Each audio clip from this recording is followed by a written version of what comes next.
I am Jason Whitlock. Welcome to Speak for Yourself, the most fearless show in sports. Actually, Colin, Marcellus Wiley is off on vacation today. Coming up, we'll tell you why the Warriors actually had a great weekend, but we'll start with Kevin Durant. All right, the rules of Twitter dictated that everyone pretend Kevin Durant and Kyrie Irving signing with the Brooklyn Nets was just another example of the incompetence of Knicks owner James Dolan. Oh, did I say owner? I'm sorry. Knicks governor James Dolan. If you wanted to trend, if you wanted a retweet or like, if you wanted to go viral Sunday afternoon, you just needed to bash Dolan. For months, conventional wisdom said the Knicks traded Kristaps Porzingis and cleared cap space in order to sign KD and Kyrie. It was a simple plan hatched a year ago that led to a dog day afternoon. Did you see what I did there? I referenced two classic movies, A Simple Plan and Dog Day Afternoon. Both movies tell the story of botched plans.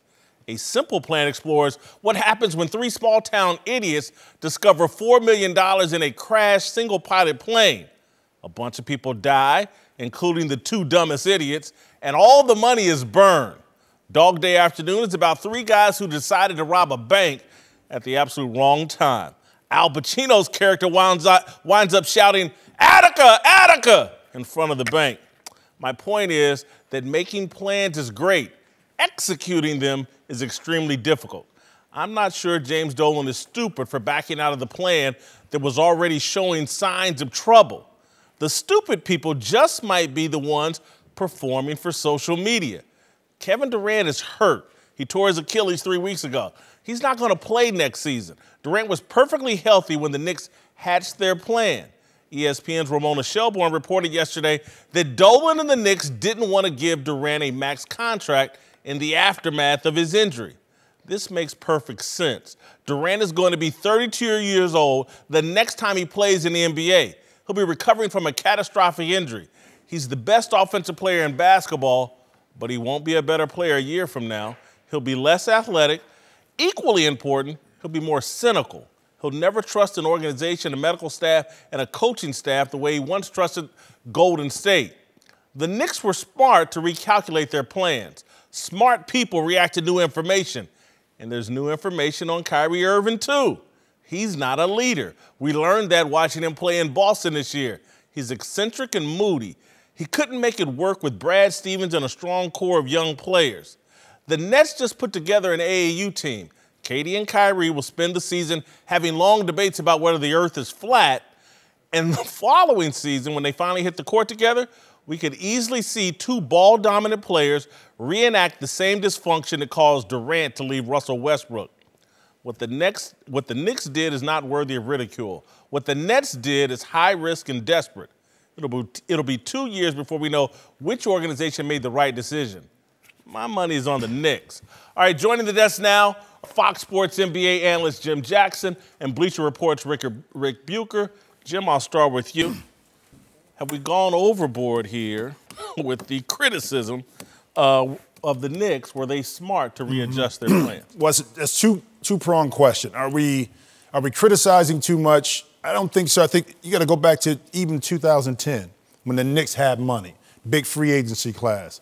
It was Amari. They ended up getting Joe Johnson, LeBron James, Chris Bosh, and all they got was Amari out of it. So it's been a trend set here with New York not getting those big-time players. This year, the whole year was, well, it's Kyrie and it's KD to New York. It's Kyrie. KD and Kyrie. Well, get it in order. Get it right. That's semantics. But, no, it's not. Well, I'm saying in regards to them going, okay? But here's the thing. From what I gather, the retooling or the thought process of free agency was based upon KD and Kyrie going together. Yeah. They knew that that wasn't going to happen, that Kyrie wasn't coming there. So they knew that KD wasn't coming there. So they had to look at it and say, we have to figure out ways now to bolster our team. It's not going to be the free agency we want, but we had to figure it out. That's what I'm told, that they knew before that Kyrie wasn't coming, which meant that KD was not going to come. So they had to rethink free agency and who to get in order to fill out their roster. Well, they didn't want Kyrie by himself. Exactly. Without KD. Once KD got hurt, it changed everything. So now it became, okay, we'd still like to get KD, and why you heard the talk at the end of KD and Kawhi joining forces, because that worked with New York. I agree with you 1,000%. I can't blame the New York Knicks for what happened in 2010 because these aren't the same people running the Knicks that were running them then. I feel as if James Dolan has taken a step back. The New York Knicks looked at this market and said, there are two guys that are true supermax players. There's Kevin Durant and there's Kawhi Leonard. If we can get one of those two, then we'll pay the max. If we can get both, ideally. But we're not going to go, because they easily could have gone after a Kemba Walker, a Tobias Harris, or a Jimmy Butler and offered them the max and said, well, we didn't get the big fish, but you know what, we got a little fish, and we're going to put the magnifying glass of a max contract on them. We're going to make them look like big fish. Well, how many teams did that when the TV revenue bumped up? And how many of those contracts have since been moved as a result of that? The Knicks still have a team to build, but ultimately, they didn't make a mistake yesterday. And I don't know, maybe the Nets did, maybe they didn't. They're last in attendance. It's a plus for them on the business side, but I'm not convinced that they won the day. They just won the press conference. I just think James Dolan is an easy target. And he's fresh bait to throw into your social media fodder and get retweets and likes. I don't believe he's stopping the Knicks from having success. Do you? No, I don't. And talking to some people close to it is that James Dolan has admitted before, basketball is not my forte in regards to evaluating talent. Yeah. I know how to run a business. That's why you put a Steve Mills and Scott Perry in place so they can make those decisions. Even before that, you think about this. James Dolan, he went out and got what? Phil Jackson. There's a reason why, because of a basketball mind that could do the right thing, you know, supposedly. Right. Phil was different because not having his hands on the product, the players, as a upper management compared to coaches, two different things. So James Dolan has done some things to put some things in place. They just didn't work out. And in his case, he's going to be the scapegoat all the time. Well, here's the other part. Kevin Durant was ready and willing to become a New York Knick before he blew his Achilles. James Dolan wasn't standing in the way of that. Kawhi Leonard was willing to have a meeting with them. James Dolan didn't prevent that from happening. Kevin Durant blowing his Achilles changed his viewpoint of what it would be like to go to New York by himself. Now he wanted somebody to go with him. Knicks weren't going to be in. They didn't want to go with Kyrie because they didn't want to put their team in the hands of Kyrie for a year until KD got back. They would do it with Kawhi. Kawhi said, I'll play with you, KD, but I want to do it in LA. Let's do it with the Clippers. KD was like, well, I want to play with you, but I want to do it in New York. Right. So ultimately, KD didn't get what he wanted. He got the next best thing. He got to play with one of his guys, and he got to play in the New York market. It just wasn't with the team that he originally thought he'd be playing with. The reason I bring up this James Dolan topic and the reason why I'm passionate about it is because I was sitting back just looking at everybody put a clown suit on this guy yesterday, and I'm going to admit my bias. I'm friends with Isaiah Thomas, and I love Isaiah Thomas, and I have a lot of respect for Isaiah Thomas. And James Dolan empowered him. And people can take their little pot shots or whatever, and they can distort things. But also I look at James Dolan and go, well, he's also empowered Steve Mills. He's also empowered Scott Perry. I've known Scott Perry for more than 20 years. And I'm just looking at everybody blast James Dolan on one hand, and then they blast the ownership that doesn't give minority men, black dudes, an opportunity to be in power. Well, here's an owner that does it, but he's the most incompetent guy in sports, and I just don't buy it. His New York Rangers today got a hell of a free agent in hockey. They've played for the Stanley Cup Finals with him owning the team. I just think a lot of the criticism of James Dolan is completely overblown. Part of it, too, is that you want to have this aura about the Knicks basketball, okay, about this being relevant. That was in the, late 80s, 90s, okay? A little bit further in there. But if you go back to the golden years in 69, 70 when they won it, 72, 73, okay, they got it. But other than that, you can't keep putting that on like this is New York, the best place to play. Right. These young guys don't look at it. Yeah, Madison Square Garden is great to go play in. We love the atmosphere. But from a team perspective, it didn't. And I'll tell you what, the Lakers almost fell into that a little bit in regards to being not relevant with the younger crowd or the young kids that are coming up because they didn't see the Lakers being successful. Yeah. So living under that auspice, I think the expectations from people, especially in New York, that we're the Knicks, we're supposed to win. Well, Right. It doesn't work like that a lot of times. And to your point about Dolan, listen, he's tried to pull the strings to do things the right way. Steve Mills, Scott Perry, they're in position. They didn't want to overpay, get stuck with a contract, 3 to 4 years down the line that they couldn't move. So they'd rather just do it a different way. Jim Dolan has been a PR nightmare. I mean, he's done a lot of things that are not good things. Getting into a pissing match with Charles Oakley. Okay. I didn't like that. Come on. Yeah. You know, getting on video, yelling at fans, kicking them out. I mean, he's a nightmare. But the problem is you can't then just throw everything on him. And in this instance, first of all, I've been told that it's not true that he wasn't willing to give the max to KD, or that. But the bottom line is he's seen the medicals. And if it's not like Jim Dolan is looking at the medicals and going, I don't trust this. I guarantee you team doctors were looking at it and giving him advice on that, and he made that decision. If you're looking at a guy at this age and saying, I don't know if this is a good bet. I don't know if Kyrie having him lead my team for a year is a good bet. Let's hold fire a little bit. I can't look at that and go, boy, Jim Dolan, he's an idiot again. That to me seems like a fairly shrewd move on my part. Which leads to my last point on this. I don't like this KD-Kyrie marriage. I don't think it's going to work in Brooklyn. I don't see these guys playing well together. And I think the book is out on Kyrie. He's flaky, to say the least.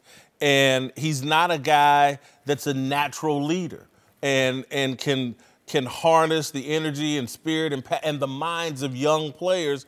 I don't think, my gut today says Kyrie and KD does not work in Brooklyn. I'm going to push back on that because of the friendship that the two have. It's different like when it was Kyrie in Cleveland and then LeBron came in and sold the show. He treated him like a little brother. Kyrie really wasn't involved in that. He didn't really like that. I think with these two, it's a little bit different. And I'll say that what I love about KD is that KD is comfortable playing off the ball too. Okay, a lot of times in that Golden State offense, KD was off the ball. Now, at the end of the game, depending on who's rolling, the ball is going to be in their hands. But I think this is a different dynamic because the two chose to go together. So that means they've been talking for a while, and they are friends. So to me, when stuff maybe gets out of kilter, goes wrong a little bit, I think they can go back to that friendship a little bit more. You know, friends shouldn't do business together. Well, yeah. Well, bad. Yeah, well, I get that. So this to me strikes me as a decision made by a guy who's never been married. Boom, that was my other point. Jim has, but go ahead. Exactly. having a friendship. Like when you get married, it's all about the romance, right? Mm-hmm. And then you get married, and now it's a working relationship. Now we got to work at this. KD and Kyrie have been friends for years, and they played on the national team, okay? But we know that's a different dynamic. They've never had to carry this weight together. And now that friendship, it's why you don't hire friends to do work, and you don't work with friends. You keep that separate because otherwise you're going to damage the relationship. That's where I see this potentially going sideways, is that the fit. I look at DeAndre Jordan and KD and Kyrie, and it is the Houston Rockets East. No. Same dynamic. No, I don't agree with that. I don't think that Kyrie is James Harden. I don't think that. I think you have a balance with Kevin Durant a lot better. And I don't think the coaching from the perspective is like D'Antoni. So I could make the case that Chris Paul is more of a playmaker and a ball distributor than either Kyrie or KD. Well, I can make that too, but Chris has a different kind of attitude too with that. He's had that in the past. So I go back to, again, with the Houston thing, I go back to who's running the ship, who's on that bench. It's a little bit different to me in that front office what Brooklyn is doing. So I disagree from that perspective that I compare it to a Houston volatile situation. We haven't seen it yet, but I don't think so. And I'm a big fan of Kenny Atkinson, but I also haven't seen him coach talent. And as you well know, coaching talent is a whole different Steve Kerr didn't have a problem with it. He didn't coach talent. Steve Kerr was in the front office. But he had to listen, let me tell you something. Working with Jordan, you don't think prepared him to work with big talent and big egos? Working with him and coaching him is two different things. Well, okay, but here's the other thing. We're looking at Steph Curry, Draymond Green as a second-round pick, Klay Thompson. I mean, we're not talking about huge egos in that instance that Steve Kerr inherited. not egos like KD and Kyrie. You look at the rub between Steve Kerr and Kevin Durant, gives you an indication of just how Steve Kerr was prepared to coach guys of that caliber. Right. It was a little bit different coaching Kevin Durant than it was coaching those other guys. Well, no doubt it was, and he had to figure out a way to do it because he never had it. So I think the thing with Kenny, too, is that he doesn't. Now, the question is, how does it happen when KD comes back? Yeah. That's the biggest question. Because what I think is the situation some people just can't follow. It's just not in their nature. Mm-hmm. They have to be leaders. And if KD comes back anywhere near the level that he was at, if he's 95, 97% of what he was, Kyrie would need to fall in line and follow. I don't think he's capable of that. And if Durant comes back at 94%, I think Kyrie's going to, oh, well, hell, I'm better than him. He needs to fall in line behind me. We also have Kyrie's going to have a year of getting incorporated into that team with those players. And now KD comes along and you got to make this fit. I'd like this a lot better if the two were starting from scratch, like they were both at the starting line at the same time. This is going to extend the time that it takes to be able to make all these pieces work. Time now for a big story. Let's move to the Warriors, who might have lost Kevin Durant, but reportedly added another all-star, acquiring D'Angelo Russell in a sign-and-trade with Durant's new team, the Nets. Russell should help fill a huge gap while Klay Thompson recovers from his ACL injury. And in order to make room for him, Golden State traded Andre Iguodala to the Memphis just a few days after Iguodala called out the team's medical staff. All right, I actually love what Golden State just did. You can say it as loud as you want. It ain't gonna make it any better. Yeah. Look, what? A 23-year-old all-star, 6'5", can score, can play defense. Klay Thompson's going to be down. You lose Kevin Durant. What better could they have gotten? Listen, I'm an Ohio State guy, so you know I love D. Russ. But that contract, with what he's been, great job in Brooklyn, in the East. He's did a great job. Does he fit when everything is together with Golden State? To me, I say no. Everything's not together. That's what I say. When everything is together, that means you're still stuck with that contract. If it doesn't work. No one will want a 6'5", 23-year-old. For how much? 117 million? No. No. No one's going. They didn't want him. I mean, why do you think Golden State signed him? These were two people that needed each other, and so last room at the hotel. Okay, I'll take it. It's not what I wanted, but it'll work. And can we please put all-star in air quotes? All-star. Because Karis LeVert and Spencer Dinwiddie got hurt, because the Nets were the feel-good story. And this is, look, and I love the fact that he has redeemed himself from the Lakers situation. But he does not have the Warriors' DNA whatsoever. He's basically a younger version of Nick Young. He doesn't play D. He's a me guy. It doesn't play with a high basketball IQ. This is... If Draymond Green doesn't kill him, Steve Kerr will at some point. And ultimately, this idea that they got, look, you got a couple additional pieces. You're going into a new building, so it gives you a little bit of pizzazz. But if we're talking about what's going to work on the basketball court, D'Angelo Russell is not the answer to their problems. Before you go, could you answer my question? What should they have, what better? What was better out there? What should they have done? They had to do something. Why? Because they just lost Kevin Durant and Klay Thompson. We just talked about the Knicks not making a mistake and how it was good that they didn't make a mistake. Golden State makes a lot of mistakes. Golden State made a mistake here. Look, they've had plenty of mistakes that they just weren't able to execute. They wanted to sign Tyson Chandler. They wanted to sign Dwight Howard. They signed DeAndre Jordan to an offer sheet. If any one of those happen, the small ball deal never happens. If David Lee doesn't pull his hamstring, we never see Draymond Green in the role that he had. If Andrew Bogut doesn't get hurt, we don't see Draymond Green then go to the 5 in a playoff situation. There are plenty of things that they've wanted to do that they weren't able to do, and they look back and they went, whew, glad we didn't do that.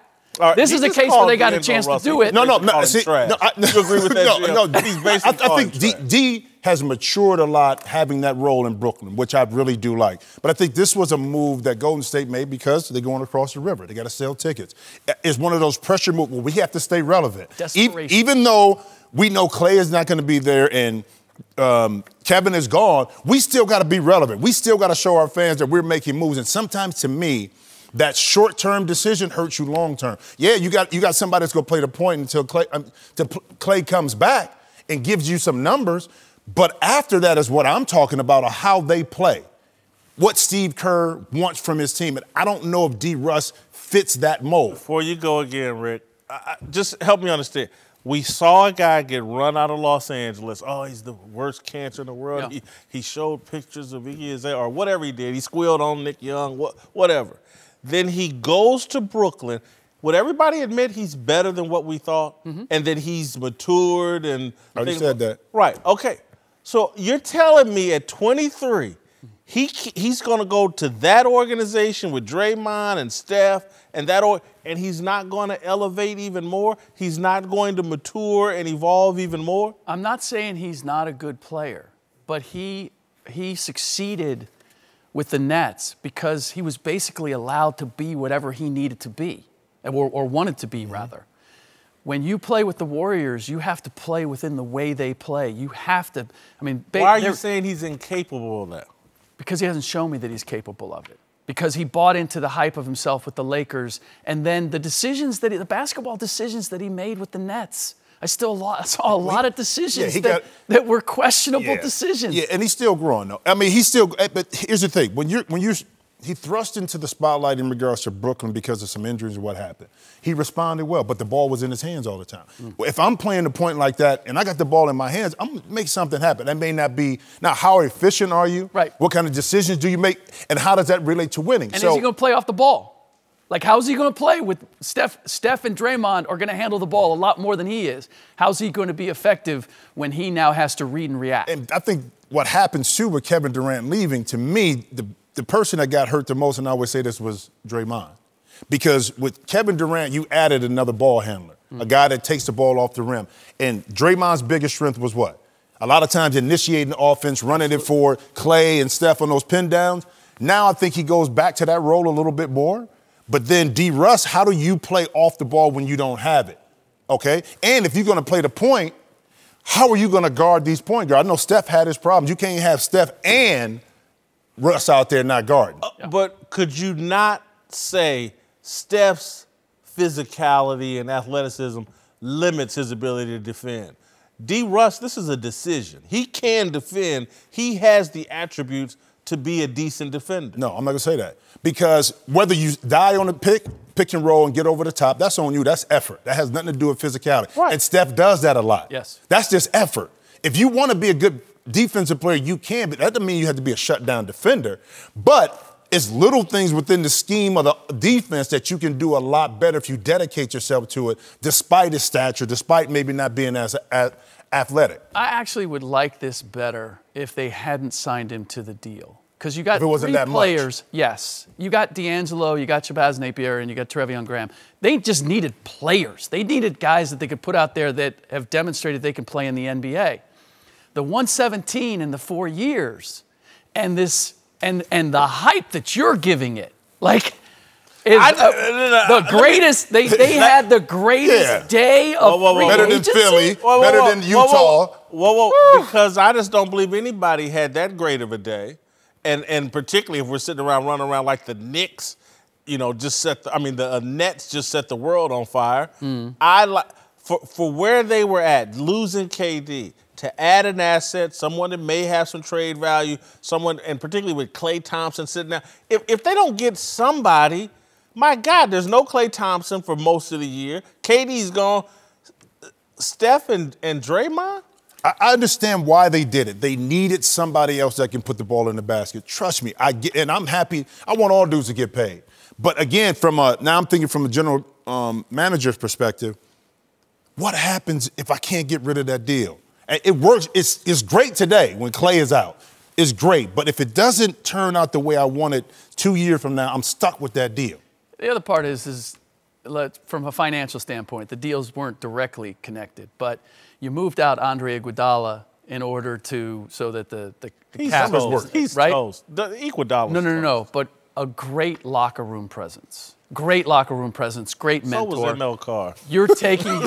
Give him a white towel. But you're taking. Okay. So was Jack Haley. Are you guys really putting Andre Iguodala in the camp of Jack Haley? You just said locker room presence. Andre, I apologize. I love Iggy, man. But you know, eventually it was going to happen. What? Coming up. Eventually it was going to happen. Let's move to Kawhi Leonard, who remains the one big piece of free agency puzzle that has yet to fall into place. Reportedly, Kawhi will meet with the Lakers today, and the team is increasingly confident about their ability to team Kawhi with Anthony Davis and LeBron James, who is undoubtedly hoping his second year with the Lakers is more successful than his first. All right, there'll be no surprise here. I've got a different little twist here. I just don't know if this will be a good look for LeBron James. I think if he adds the second best player, first best player, third best player, whatever you want to call Kawhi, to himself and Anthony Davis, I think that cheapens his legacy to some degree. I know some people will celebrate what a great recruiter and he restored the Lakers, but I'm not sure if this is the best thing for LeBron's legacy, landing Kawhi Leonard. This question, this whole thing. I got no hesitation, so you go. No, it's no hesitation. I'm just trying to think about the legacy part. It's just, listen. Jordan played with Scottie Pippen, one different Hall of era. Fame. It's a different era. One Hall of Fame. Guess what? The Celtics played against 8 other teams and won 11. That was 8 other, yeah, that's why they don't talk about it. That's why they don't talk about it. But they do. But they say the Celtics are the benchmark of what we do in basketball, them and the Lakers. Most people say that. Okay, but that's what I'm saying. So we can always say in certain eras, this is what happened. This is the era. Do I agree with it? No. But this is the era of what these dudes are doing. It's going to continue to happen. So now what we're going to do is every great player that teams up with somebody else, their legacy, because of how the eras is going now, is not going to be worth anything. That's what we're doing. It's not as competitive. But that's what's going to happen. I mean, we just saw it with KD and Kyrie. So it's not going to stop. This is going to have more of an impact on Kawhi's legacy than it would on LeBron James. LeBron James, this gives him the opportunity to rewrite his legacy in a positive way. First of all, it gives him a chance of winning a championship with a third franchise. No matter how you look at that historically, that is impressive. I don't care what role he plays. I don't care who he does it with. That's impressive. The second part is, what we've said about LeBron is that outside of the Hall of Fame Robert Horry, but go ahead. I'm sorry. Jack Haley, Robert Horry. Yeah, the Hall of Fame. Just write it down. Go ahead. Comparisons are killing me. The second part is, outside of a guy who he shared an agent with, or he already had a long-time friendship with, he's never been able to recruit another superstar. This would change the dynamic of somebody coming in and saying, yeah, I'll play with LeBron. You said LeBron couldn't recruit. What about Chris Bosh? Yes. He tried to get Chris Bosh to go to Cleveland, and Chris Bosh said, no, I'll play with you, but it has to be in Miami. So I'm putting an asterisk on that recruit. He needed Dwayne Wade and Pat Riley to bring that together. I'm not giving that to him solo. He go to asterisk, no. No, this is a case where the only reason that Kawhi would be going is to play with LeBron. That would be the reason that he would be going. And I believe— Let me give you another reason. Okay. Because it'll be easier. And again, that's what the knock is going to be, is like 3 guys got together to do what's easy. Sure. They can all sit for 25 games a year in the regular season and just roll out there at playoff time. This would be easier. It'll be the same. Look, this same little easy path just caused Kevin Durant to flee Golden State. I agree. We're not going to hold LeBron and these guys to the same standard? But here's the distinction, and this is why doing it in 3 different places gives it more gravitas. Because, yes, he did that in Miami, and he won championships. He went back to Cleveland. He orchestrated that to get the guys that he wanted, and he won a championship. He goes to L.A., he orchestrates it, he gets the guys that he wants, and he wins a championship. I can't ignore that. I know how difficult it is seeing teams to win a championship. We can say it's a foregone conclusion. We can say it's preordained by the talent. They still have to go out and do it. That LeBron James would have done it in 3 different places with essentially 3 different casts. that has value that he has yet to prove. And we're prisoners of the moment because we're living in it now. It's just like, it's, you know, especially a lot of the old school guys come out, I can't stand it. I know George Gervin talked about he had a chance to play with Magic, and I get it. But again, down the road, when we look at this time, this era, just like the money, it's this era. Yeah. A lot of guys deserve to be paid back in the day, but that's this era. Okay, broaden your perspective, though. It's broad. Beyond the media and beyond the athletes. I don't think fans like this. Which fan? The older fans? No. The young fans don't care. Oh, I think they do. I don't think a lot of young fans care as much as some older fans. I think it makes the NBA, it cheapens the NBA. And this whole thing of, because look, they're about, and I think this would be a good thing. They're about to shrink the schedule. And I think that'll be great. Because clearly these players are smart enough to, we don't need to play 82 anymore. And so, and I'm not knocking them for that. Smart, reduce the schedule.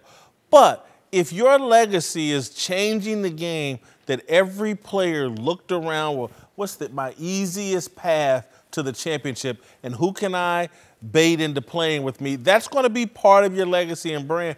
And I just don't think fans like that. I think hardcore basketball fans are in agreement with you. They don't like it. But you have to be specific on which fans you're talking about, because there's a whole swath of fans who don't watch games. They just love to play. Those aren't fans, but go ahead. Those are tweeters. But they're following. But they're following the NBA, and they are purchasing fantasy basketball players. They are, but they're following it, and they are gamblers, and they're consuming content involved with the league. But they're more interested in the transactions. They're more interested in who's going to play where. That's where. That's why the NBA owns more of the sports landscape than it ever has before. Sports fans, especially if this turns the Lakers into the super team, this is not only good for the mainstream sports fans who want to see, okay, how good are they going to be? Who's going to beat them? But it's also good for the NBA because parity doesn't work. Here's what I think people are missing. The essence of sports is competition. God, you sound so quaint right now. Yeah, the essence of sports is people tune in to see great competition with high stakes. And again, this may be the football person in me coming out. That's what drives the NFL. People are like, man, this damn game really matters. And these guys are laying it all out, regular season, postseason, hell, some guys in the preseason. And when you start continuing to diminish the essence of competition in your sport, I just think it's great for social media. It's great for talk shows. We gossip about who likes who and who is planning on teaming up, blah, blah, blah, blah.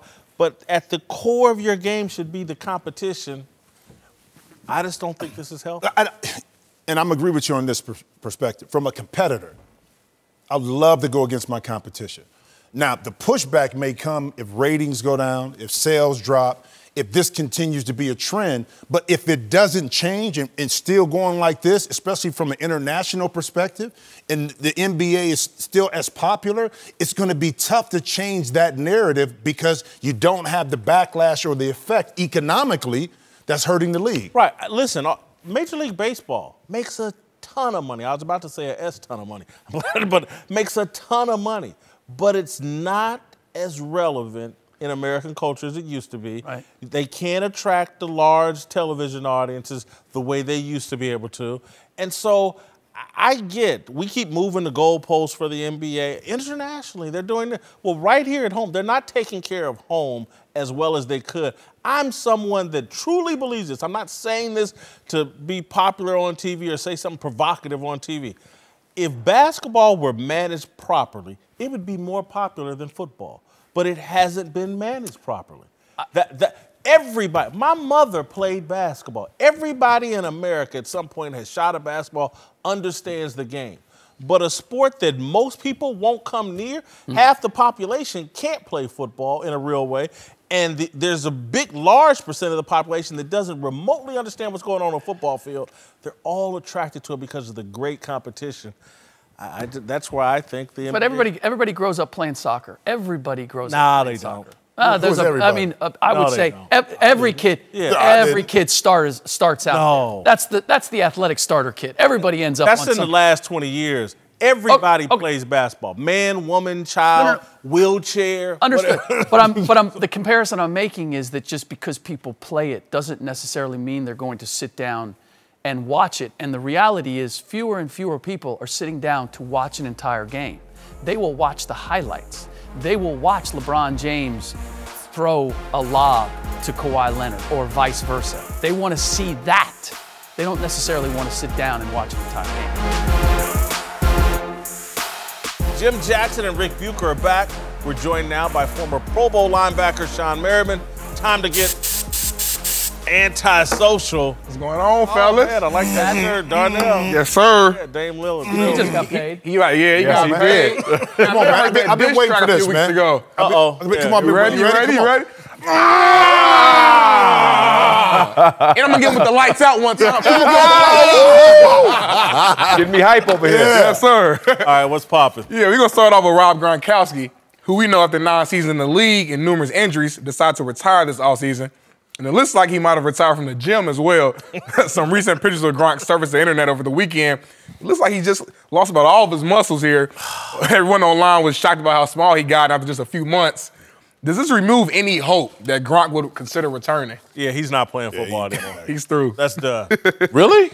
Come on, man. What are you going to play? No, but Like you know that. the thing is, if he comes back, he's only going to be a receiving tight end. He's not blocking anybody. I mean, Tony Gonzalez, his last few years, Tony Gonzalez wasn't more than 230 pounds. He wasn't blocking nobody. So if he comes back, it's going to be somewhere around the 4th or 5th game of the year, and he's catching passes. He's not blocking Like anybody. he's having too much fun right now. Well, you know he's on you tour. know what I mean? He on tour. He's been out in Miami. Rock is like, man, forget this, man. I love this life. It's not the weight loss, because he could put that back on. He could train and he could get back to where he needs to go. It's the expression on his face. And we know he's had a good time, but that looks like a dude that is like, I am loving life. I'm done. It looks like somebody don't care about a damn thing. He needs to go to a doctor. Next. All right, man, let's move to the hardwood, where Jimmy Buckets is getting ready to make a move to South Beach through a sign and trade, which got social media buzzing. They found an old magazine bio on Jimmy where he was asked what the one thing he never wear was, and he replied, a Miami Heat jersey. I'm sure he'll regret saying this now, but it got me thinking, will Jimmy regret not trying to join a super team? No, I think he's built different. He's, and he wants to be the man, and he's joined up with Pat Riley and those guys, and I think they'll put some pieces around him and have sold him. You could be the next Kawhi Leonard. Or Dwayne Wade down there in Miami. No way, because his personality has always been alpha dog. I don't need anybody else. And I thought it was a smart decision to get down to Miami just because how the organization is run. One of the best ones, not only just in basketball, but in professional sports. But I couldn't find 3 other people on that roster that I knew. When we were talking about this segment, I would Google. Like, I tried to find the other 3 guys who were there. I just don't know their roster. Is there anybody else down there that they're planning on bringing? Goran Dragic is still there now. Got rid of Whiteside. Justin gone. Winslow is there. So it's not That's so much. It's not so much. But look at his original list. He had the Knicks, the Nets, the Clippers, and the all Heat. teams with what? All teams with max money. Jimmy wanted to get paid. He wanted to get paid, and he wanted to run it. And he wanted to be in a place that was a big market and had nice weather. And no state tax. Got it. No state tax. That's smart as one right there. Next! All right, sticking with the NBA, free agency opened up with a bang and one of the craziest nights I can remember, and fans were all about it. So in comes Pro Football Talks Mike Florio, who decided to chime in, going hard in the paint, taking a shot at NBA fans, saying, quote, NBA fans in July, oh my God, we can't get enough. NBA fans in October through May, what else is on TV tonight? Y'all think this is a fair shot? That's pretty good, I though. do, and Mike Florio is maybe he's trying to get back in my good graces because for the past 2 years, ever since Kaepernick took a knee, he's been trying to be an NBA fan more than an NFL fan. Good for you, Mike. Welcome home. What else are you supposed to say though? Pro football talk. I mean, and I see some of the other people on his trend on the Twitter thread was talking, and some of them were NFL employees, and he responded back and said, "Oh, that's funny coming from somebody that's employed by the NFL." And I said, "Whoa, he's clapping back for real on here." It was pretty good though. I like it. I like it, though. It's pretty good, though. Well, actually, it got a lot of truth to it. It got a lot of truth to it, too. Because early in the NBA season, sometimes it's like it drags out and you don't have. So you know that. Dude. That Christmas time is when they start watching. The fans that go to Summer League to see the rookies, the top picks, that place is lit more than any game in November. Yeah, but then it goes quiet. He didn't get the calendar exactly right. It's not that long of a stretch. But it's there. But it's there. But there's some truth Christmas is when it jumps off for the NBA. Right. It's Christmas game. 100%. Yeah. All right, time now for Darnell's question of the day. Darnell, take it away. All right, guys. So Pacers guard Darren Collison decided to retire from the NBA just after 10 NBA seasons to focus more on his faith. We know earlier this year, Maya Moore made a similar decision as well. So I wanted to ask you guys, do you think it's hard to balance religion with playing professional sports? This is a great question. And yeah, I think it is. I think that, I think there's a saying in the Bible that it's harder to get a camel through the eye of a needle than it is for a wealthy man to see the kingdom of God. Yep. And there's a reason why. As you know, I used to be poor. And then I got money and I was like, oh, this is what temptation feels like. This is what, and so, yeah, I think it is. I'm not saying everybody has to make this decision, but I respect the decision Darren Collison has made. I respect it highly, but it is difficult. I mean, because not only the temptations, the things that happen, the access to everything, whatever you want playing professional sports. It's not just the money a lot of times, it's access to be able to do things, to see things. And I played with a player, LaFonso Ellis, who was spiritually grounded. Okay, but when he first came in, he adjusted. But as his lifestyle grew, it became more comfortable for him. So I just truly believe it just depends on that individual. But it is tough. I think it's a personal preference. I played it with a bunch of guys who were very religious. I mean, listen to gospel music on the way to the games. But after the games, they always were, the temple or Bible study night before the game, right? And they were very religious. And I think it's a balance when it's there. I think that both the NFL and NBA has adjusted to it by giving guys more access to do more religious things outside of what they already offered previously. But I think it's a personal preference. I don't think that's a widespread thing. You might have a guy here or two that might take that route. So there's believing and there's practicing and then there's living it. Yeah. And I honestly, obviously it's difficult. The more temptation you have, the more challenging it is to live by the word. But I believe it's with anybody in the real world, it's hard to marry those two. I mean, there's a reason why they have monasteries. The monks go there so they get outside of the real world. The Dalai Lama and Gandhi, last time I checked, they ain't working 9 to 5s. Like, having to marry those two things, that's the true challenge. And if he's looking for a greater spiritual life, hats off to him. Look, I'm going to remove a little of this from Darren Collison because what I'm about to say, and I want you all to respond to this. Because Darren Collison's going to remain wealthy. He played 10 years in the NBA. If he hadn't blown his money, he's going to remain wealthy. But I just think wealth does something to your ego that is hard to control.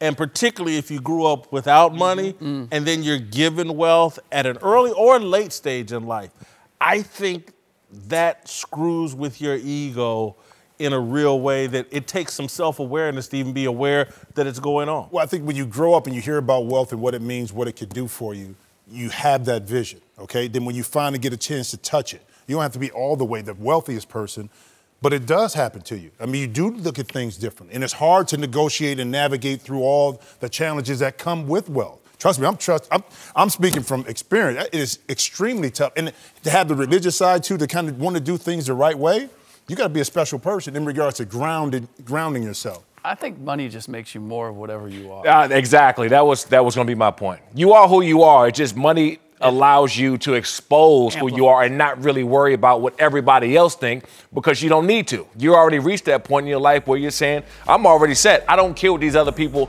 think about me because you are already this person anyway. And it doesn't mean you can't grow and change under that, but it definitely, when you get that first hit, whatever you are, now it's going to have headlights on it. Joined once again by Jim Jackson, Rick Bucher, and Sean Merriman. Time to play Hot Clock. We'll each get just 24 seconds to give our hot takes on some of the biggest stories in the NFL. All right, let's start with the Packers, where two of the team's greatest quarterbacks, Aaron Rodgers and Brett Favre, played some golf this weekend. And Favre says the two are now friends. We all know these two had a legendary rivalry. All right, Sean, we're going to start with you. You buying this? Yeah. I believe it. You know, when you're playing on the same team, and at the time when you're threatened that somebody's going to come in and take your position, he strictly came out and said, this is not my job to get him ready. When you're in the same position and you're on the way out the door and they bring somebody in, nobody's your friend. Now, you're away from the game, you're fine with it, everything's cool. I believe it. All right, Rick. I'm judging from Put the you outside. on the clock. Go ahead. I don't know that Aaron Rodgers is friends with anybody. Like, close friends with anybody. I think he maybe appreciates Brett more because they've had similar experiences and now he knows what was going on. But it's hard for me to see Aaron just getting tight with anybody. We're good, but yeah, I got my own thing going. All right, that's not bad. All right, Jim. Put you on the hot clock. You buying this friendship? I'll say it's friendly. I'm not saying friends, and I'm going to liken it to this. You appreciate this. If you saw a picture of me and Jay Kidd doing that, what would you think? Are we hanging out at the golf course? We having some fun? My God, right? I'm friendly with him. I may not be friends, but that's how I like it. You like that one, Nick? That's good. That's going to be hard to top. Yeah, I think they are friends. I think Brett Favre is completely over it.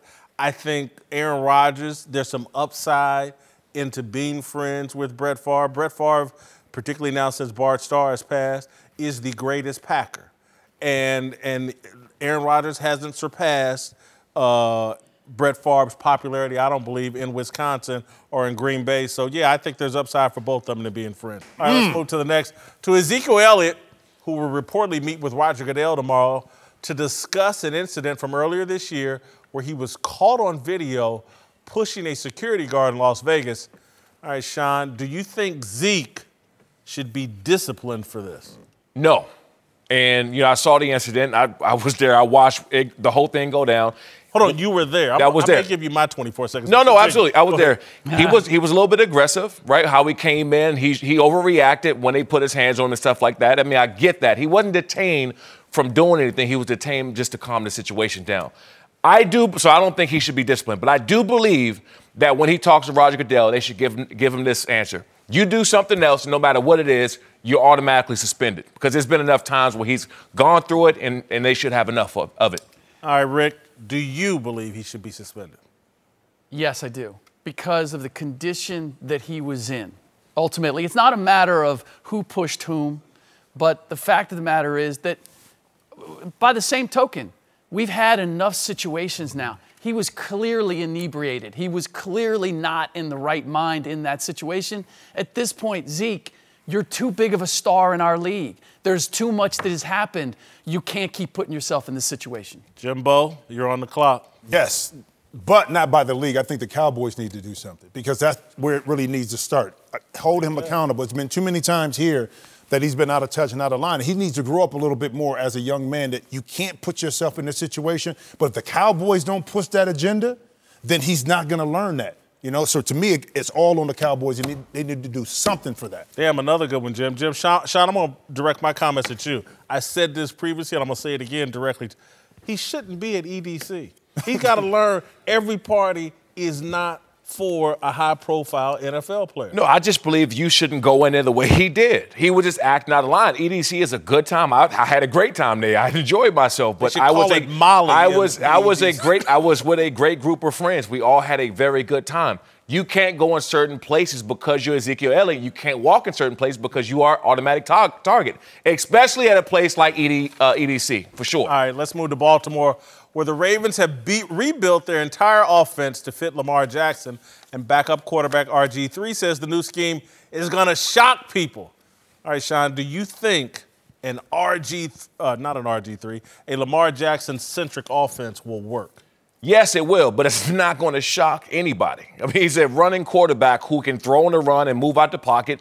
They're going to run the ball and play great defense. The same way the Ravens has won Super Bowls, the same way they've been great in the past time, that's what they built their core on. They have a quarterback who can throw the ball, but he's not a throwing quarterback. If they base that around the run and get him moving out the pocket and let him make some decent passes, they can win a lot of football games. I am generally, I root for the underdog, people who say a guy can't do something. But did the Redskins regret going all in on RG3? Did the 49ers ultimately regret going all in on Colin Kaepernick? If you can't operate from the pocket ultimately, on some level, in some way, Yep. there's going to be limitations, and that's what Lamar Jackson has demonstrated so far. All right, Jimbo, can you go 3 for 3 here? You got. I think I can. I think I can get. I think the limitations. I think you go back to Trent Dilfer when they won it. It was Yep. defensive base. If they can improve that defense and ensure that the possessions are there and that they can lock in, then for Lamar Jackson, it's a balance. Do we run him? Do we pass him? Do we put him in situations where he's taking chances? If they can control that, then the narrative switches. I'm going to go a completely different direction. I think RG3 just threw the first banana peel out there for Lamar Jackson to slip on. Our offense is going to shock people. He's setting an expectation that Lamar Jackson can't reach. They're building an offense in RG3's mind that he can run and Lamar Jackson can't. And so he's putting expectations out there that I just think it'll be tough for Lamar Jackson to reach. All right, before we go, I'd like to give U.S. soccer star, national anthem protester, and high-profile Trump troll Megan Rapinoe some advice. You go, girl. Seriously. Keep doing you. It's authentic, and I believe it's empowering you to become the most dominant, fascinating, and influential American women's athlete since Serena Williams was in her prime. I'm sure some of you are shocked. How can the same guy who bashed Colin Kaepernick for kneeling during the national anthem support Megan Rapinoe? It's actually quite easy. The difference between Cap and rap is believability and authenticity. Cap converted to revolutionary when his career flamed out. He took a seat during the national anthem in the aftermath of the 49ers telling him to take a seat behind Blaine Gabbert. Before being benched, Cap didn't know the difference between Angela Davis and Angela Lansbury. Before being benched, Cap lived isolated in a Beats by Dre bubble, disconnected from his teammates, afros, and cornrows. Career failure and a steady diet of Shaun King's tweets transformed Cap into mute Muhammad Ali. Rapinoe wasn't transformed. She was inspired by Kaepernick. There's a world of difference between inspiration and transformation. One is organic, the other is socially engineered. Rapinoe is at the top of her sport. She is in the discussion for the best player in the world right now. She's beloved by her teammates. She was smart enough and pragmatic enough to figure out she could make her political point without disrespecting the national anthem. When U.S. Soccer dictated she stand for the anthem, she didn't nail herself on a Twitter cross. She stood and silently protested by refusing to sing and placed her hand over her heart. Most important, she elevated her play to the next level. It's impossible to ignore her complaints because she's the best player in the World Cup. Every time she scores, we're subconsciously reminded that she opposes our president and believes he's unfit to serve. Rapinoe didn't settle for being a symbol propped up by agenda-driven journalists. Symbol is the designation reserved for revolutionaries who lack substance. Rapinoe chose to be a force for change. It doesn't matter whether I agree or disagree with her complaints. What matters is I can't reject them as a phony whine intended to distract from professional failure. Rap is no Cap. That's why her success and protest don't bother me. More Speak for Yourself after this. Let's return to NBA free agency, which shook up the entire league yesterday, especially the Eastern Conference. The Nets were viewed as the big winners, landing Kevin Durant and Kyrie Irving. The Celtics landed Kemba Walker and Enes Kanter, while former Celtic Al Horford signed with the 76ers, who also inked Tobias Harris to a huge contract. Reigning champs Toronto are still waiting to find out what Kawhi Leonard's going to do. Jim, after all these moves, who's winning the East? Now this is right here. Can you see this? Yeah. I still got the Bucks. The Bucks. Still got the Bucks. I just like their continuity a lot better. The Bucks didn't win it last year, so But still. I think I like the Bucks this year. I think with some movement, I think for me, even though they lost Brogdon, I still like Bledsoe. I think Pat Connaughton can come in and hit some shots. Giannis is going to be better. You don't know what's going to happen with Toronto, okay, with Kawhi. Boston is not there, so I still like the Bucks. Giannis got exposed. I don't like that pick. Well, that's all right, but he had a great last night. He got another year to get better, bro. We need to get you more on football. No, you were man. terrific on football. Now you Man, whatever, man. Crazy. My opinion. You asked my opinion, and I gave it to you. All right, Rick, who's winning? You don't know what's going to happen with Kawhi. Right. I You know what's do? happening. You know what's happening? He's coming back? He's coming back. Okay. No, look, I've heard 1,000 different things. 1 minute, the Lakers do feel good about their situation. I also told this morning that the Raptors still have a very good chance of signing him. If he goes back, and this is the caveat, if he goes back to Toronto, they run it back. They are without question the prohibitive favorite. They got lucky this year. What's that? They got lucky. The Raptors got lucky. Well, they're going to get luckier next year because Warriors aren't going to be any better, and nobody else is stepping up. Oh, let's put an asterisk by that title. Stop. People, do you put one by Golden State's first one? No. Why not? Why not? Kyrie wasn't there and Kevin Love wasn't there. Yeah. Or do we put the one on the Cavs because Andrew Bogut got hurt and Andre Iguodala had a bad... They got lucky. Kawhi Leonard's great. They got lucky. They got lucky. Let me tell you who's winning the East. Philadelphia 76ers. What? They're winning the East. Okay. I love the Al Horford move. Who's going to shoot the ball from the perimeter? Who's going to be their go-to guy with the game on the line and 7 seconds left? I love the Al Horford move. Me I'm too. sticking with the Sixers. I like some veteran leadership. How many championships has Al Horford won? I don't know. I like you better with the soccer reference and everything like that. That was a great dialogue. I like that dialogue was solid. You need to go back to that. Am I right? Didn't they damn near should have won it this year? Damn near. Ooh. Yeah, the Sixers. Sixers? Yes. No. Yes. Damn near? They should have damn near won it? You remember the shot that Kawhi hit? He's sitting down in the corner, blah, blah. And again, Kawhi's great. That was luck. Was that to get to the finals? Was that to win the championship? No. That was to get out of the second round, right? So then we still have. Damn near means you got to get past the first and get to the second. You got to win. And then maybe get to the third. More games. They've added Al Horford. Who's going to shoot the ball? They'll find somebody. Where? They couldn't find him now. He went to New Orleans. Yeah, he went to New Orleans. On a 2-year deal. Isn't Kyle Korver still out there? Hey, you know what? Though quiet as kept, though, he is still out there. Yeah, he is. And so I like them adding Horford. I think it's great if something happens with Embiid. He can clearly handle things in the post, and if they want to play a little bit smaller. But that's the problem. They got 3 guys who want to play in the post: Ben, Al, and Joel Embiid. I don't see how that helps them. Well, I don't think they all have to be on the court at the same time, particularly at crunch time. Tobias Harris can shoot a little bit, and again, obviously they need more. But obviously, I think they'll find it. I think this is all part of the process, and I like my picks better than yours because I think they got lucky, and 2, I think Kawhi Leonard, my gut, no one's telling me this. My gut, he's going to be in Los Angeles out here with us, so you're wrong. And Giannis got exposed. But that's what another year is for. Oh, so he's going to get better. I think Giannis will get better. Losing Malcolm Brogdon is a big loss, and they haven't. I don't know what's happening with George Hill just yet. Well, I heard they're going to bring him back. Yeah, I've heard that. Yeah, but they still. Your best player has to be the guy who gets you who there. else? If you think about the East, I still got questions on Philly. Yeah. You don't know, if Kawhi doesn't come back, you might as well take the Raptors out of it. Okay. So, but mine, see, this is the problem. What? Mine makes the most sense. If he comes back. If he comes back. But I'm saying if he comes back, yes. But I'm taking to the fact that he's not going to be there. Oh, wait. So this is based on a hypothetical because if the guy comes back and they've won a championship, they'll win another championship. Meanwhile, the Bucks, who could not get there, and the Sixers, who couldn't get out of the second round, that's not hypothetical. He's not going to be there, and I'm picking this one right here.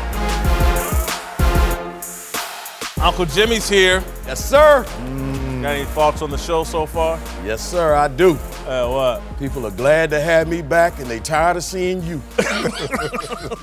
Yes, sir. Do you have a big dummy of the day? I certainly do. Yeah, we'll get to that. The big dummy go to the person that said that Rob Gronk'S should go see a doctor because it appears like they mistreating their body. Because evidently they losing too much weight. That sounds like a Doberman pitcher calling the great Dane a dog, if you ask me. Help him, Jesus. All right, well, here's a highlight from our discussion earlier about James Dolan and the Knicks missing out on Kevin Durant. For months, conventional wisdom said the Knicks traded Kristaps Porzingis and cleared cap space in order to sign KD and Kyrie. It was a simple plan hatched a year ago that led to a dog day afternoon. He's tried to pull the strings to do things the right way. They didn't want to overpay, get stuck with a contract, 3 to 4 years down the line that they couldn't move. All right, Uncle Jimmy, what's your take? Gave you 2 weeks, and that's the best you came up with, huh? best you can come up with was dog day afternoon, huh? Yeah, yeah. All right, man, look, let me tell you what this was. People, I'm back. This ain't nothing but the movie Set It Off with Queen Latifah and Jada Pinkett Smith. Y'all remember? They came up with this foolproof plan to rob a bank, right? Only person that got away was Jada Pinkett. But the only reason Jada got away was because Queen Latifah took that ultimate, she took that L. She took that ultimate sacrifice. You understand what I'm saying? See, Kyrie Irving is Jada, all right? And KD is Queen Latifah. And you know KD, my boy. I love KD like a play cousin, okay? When this thing don't work out and the jig is up, KD he gonna try to go out like a G, you know? But you know, the New York media gonna already be locked up on him. They gonna have them dots on him. And he gonna know it ain't no way for him to get out of Brooklyn alive. So you don't think this KD Kyrie thing, that's not gonna work in Brooklyn? You don't think it's gonna work? No, not at all. It's not gonna work. Why? Because it's not gonna work because, first of all, man, I've been where KD's been, okay? I tore my Achilles during the game one time. What game? It was during my honeymoon, me and Maydessa. Maydessa's from the big country. We was, Come on, we was man. down in Biloxi. You gotta use your legs, bro. Use your legs, man. Use your legs. And see, Maydessa's heavy-handed. You know, she like to play rough. She fed me a big meal and put me out there in that water. That's how I tore that Achilles up. Now, let me tell you something. You don't know nothing about that kind of love right there, Jim Jackson. You might have had breakfast you might in be bed, right. but you ain't never had Thanksgiving dinner in bed. You know, now I'm going to tell you what. After that injury, I couldn't finish like I used to. You know, I had to work on my load management. See, now you could probably relate to this, Jim Jackson, because KD did Golden State just like Tony Braxton did you. You were sitting up looking at TV and you just saw something go across the ticket. Tony Braxton leaves Jim Jackson for Jay-Z in Brooklyn. Next time you saw Tony, you thought she was throwing up the rocket symbol. Look at she doing you like this. You know what she was saying.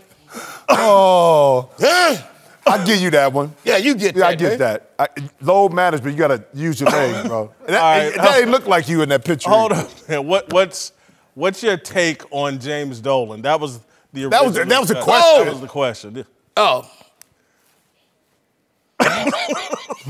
So you gonna make me pull out my alter ego. You gonna make me go Jimmy A. Dodds on you.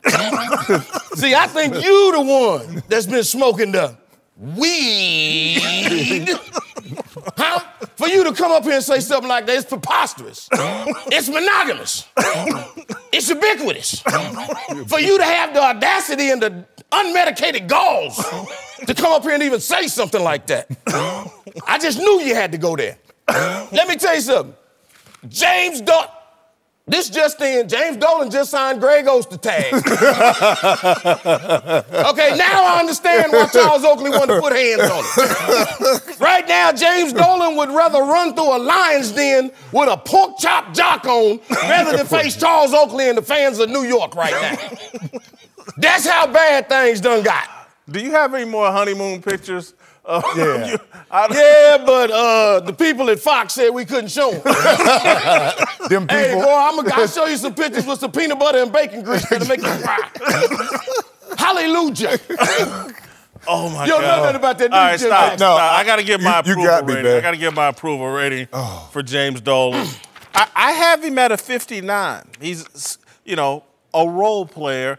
I have him at a 10 in job performance, 8 in all-time greatness. He took the New York Rangers to the Stanley Cup Finals, 18 in character, and 23 in authenticity for a 59. Nah, I got you. Dumpster fire, bro. 33. Dumpster fire? Hey, 33. 33, That man's bro. a billionaire. How can you be a dumpster fire? I'm talking about for the Knicks right here. I mean, just, come on, job performance, 8. Nah, come on, we about the same right there. All-time great. Come on. 0. Forget about it. 0. Character, 5 because of what he did to my man. Oh, and he didn't bring back Mike Woodson. No, bring that back. Authentic. Now, I would say this. I gave him a 20. You know why? He's very authentic who he is. He wears it on the sleeve, on the shoulder. That's who he is.